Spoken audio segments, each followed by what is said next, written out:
पाप, प प्लस आप, अपनी आत्मा से परे हैं तो पाप है। रोता हुआ पैदा होता है, शिकायत करके जीता है, निराश मर जाता है। ज्ञानी का आदर्श है मौन, मुस्कुराना, निरइच्छा, पक्षपात रहित रहना, निंदा नहीं करना, मीठा बोलना। Little knowledge is always dangerous. थोड़ा ज्ञान, थोड़ा अज्ञान, उसमें कभी शांति नहीं मिलेगी। मैं आत्मा हूँ तो मेरे अज्ञान का पर्दा हट जाएगा। जैसे पानी के ऊपर काई होती है तो अज्ञानी काई को हटाकर स्नान करेगा, फिर काई वैसे ही ऊपर आ जाएगी। पर ज्ञानी काई को हटाकर बिल्कुल फेंक देता है, जैसे पानी साफ साफ रहे।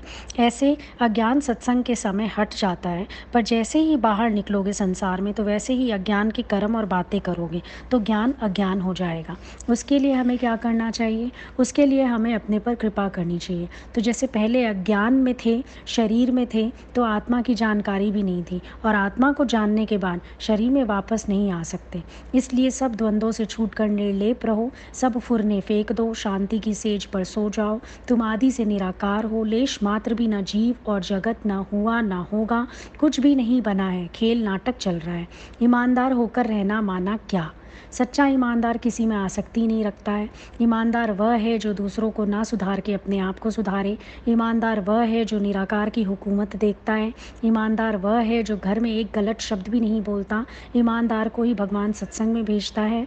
ईमानदार वो है जो हर हाल में वाह वाह करता है। प्रकृति भी बोलती है कि मेरे राज्य में आया है तो ईमानदार होकर रहो, सब भगवान का है, मेरा कुछ नहीं है। ईमानदार वो है जो किसी की शिकायत नहीं करता। ईमानदार वह है जो पूरा प्यार करे और निभाए। सुधारो तो अपने आप को, भूल देखो तो अपनी। परम गति माना क्या? जीते जी सबसे न्यारा होकर रहे, असंग होकर रहे। जो आत्मा है वो ही निराकार में है, वही अपनी गति करके बैठा है।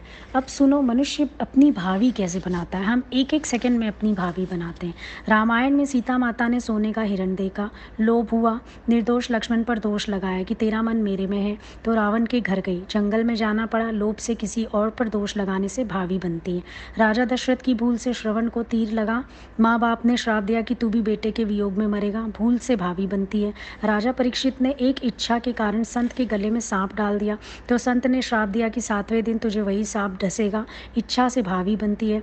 द्रौपदी ने बोला अंधे का बेटा अंधा, तो महाभारत का युद्ध हुआ, गलत शब्द बोलने से भावी बनती है। शबरी ने बेर चक्कर जब राम और लक्ष्मण को खिलाए तो राम ने प्रेम से खाए, पर लक्ष्मण जी ने फेंक दिए, तो वही संजीवनी बूटी बनकर लक्ष्मण के काम आई। घृणा से भावी बनी कि झूठे बेर मैं क्यों खाऊं। दुर्वासा ऋषि ने इंद्र के गले में माला डाली, इंद्र ने हाथी के गले में डाल दी, हाथी ने कुचल दी। संत ने श्राप दिया कि जिस राज्य के अहंकार से तूने माला फेंक दी, उसी राज्य में तू दरिद्र हो जाएगा। अहंकार करने से भावी बनती है। सुदामा ने कृष्ण के चने खाए तो गुरु माता ने श्राप दिया कि तू हमेशा दरिद्र रहेगा। किसी का हक खाने से भावी बनती है।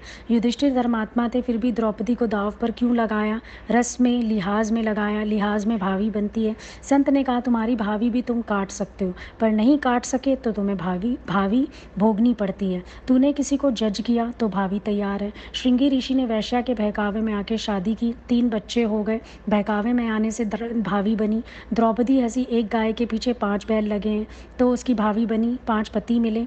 धृतराष्ट्र ने किसी की अमानत 100 तीतर खाए तो 100 बेटे मरे। किसी की अमानत खाने से भावी बनती है। हनुमान बचपन से ही ऋषियों को तंग करते थे, श्राप मिला तेरी शक्ति चली जाएगी, कोई याद दिलाएगा तो वापस आएगी। तंग करने से भावी बनती है।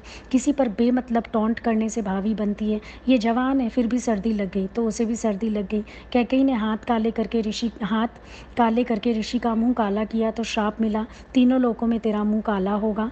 रावण की भावी कैसे बनी? किसी ने उसे बोला तेरी बेटी की शादी जमादार के लड़के से होगी, उसने बच्चे को नदी में बहा दिया, शादी हुई, भावी होकर रही। तो गुरु के वचन पर बुद्धि चलाते हैं तो भावी बन जाती है, कहना मानने से हमेशा भावी टल जाती है।